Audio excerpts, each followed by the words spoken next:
సెట్టిపల్లి అనే హై స్కూల్కి వెళ్ళాను నాన్న. ఆ స్కూల్కి వెళ్తే 10th క్లాస్ పిల్లలందరినీ లేపాను. మీరు వయసు అలాంటిది, సహజం అది. చాలా మంది పిల్లలు అడిగాను, నాన్న నువ్వు ఏమవుతావు జీవితంలో, ఏమవుతావు అంటే అందరూ సరే రకరకాలు చెప్పారు. మళ్ళీ మీ హీరోస్ పేరు చెప్పండి అంటే వాళ్ళ అభిమాన హీరోల పేరు చెప్పుకుంటూ వచ్చారు. అందరూ రకరకాల హీరోల పేర్లు చెప్పారు. కొంతమంది అయితే హీరోయిన్ల పేరు కూడా చెప్పారు వాళ్ళు. కానీ ఒక అబ్బాయి, నీ పేరేనా?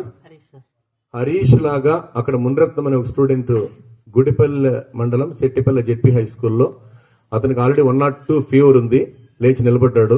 బాబు ఎవరు నీ ఫేవరెట్ హీరో అంటే లేచి, అప్పటికే అబ్బాయి వణుకు పుట్టింది అనమాట, ఫీవర్ ఎక్కువ ఉంది, 102 10th క్లాస్. లేచి నిలబడి ఎవరు నీ ఫేవరెట్ హీరో అంటే ఆ 50 మంది తర్వాత అందరు హీరోల పేరు చెప్పారు. ఆ అబ్బాయి మాత్రం లేచి నిలబడి నా అభిమాన హీరో మా నాన్న సార్ అన్నాడు. అందరూ చూసి నవ్వుతున్నారు, అతన్ని అందరిని చూసి నవ్వుతున్నారు.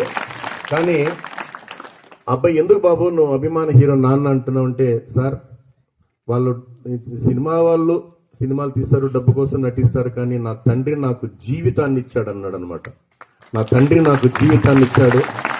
ఇంకొక హార్ట్ టచింగ్ స్టోరీ చెప్పాడు బాబు. సార్ మా నాన్న ఒక ట్రాక్టర్ డ్రైవర్ సార్, నాన్నకు కాలు 2 వీలర్ నడుపుతుంటే యాక్సిడెంట్ అయింది, కాలు ఫ్రాక్చర్ అయింది.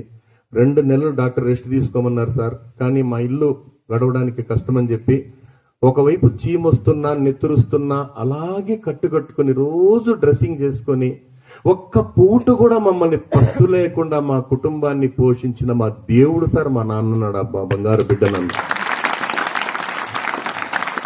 ఎందుకంటే నాన్న గురించి ఒక అద్భుతమైన టాపిక్ ఉందిరా.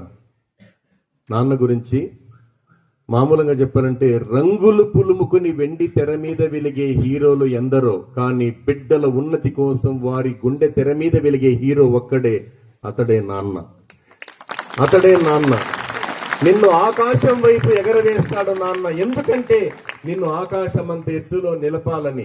నీ వేలు పట్టుకొని నడక నేర్పుతాడు నాన్న. ఎందుకంటే నీ అనంత జీవన పయనం దిగ్విజయంగా సాగాలని.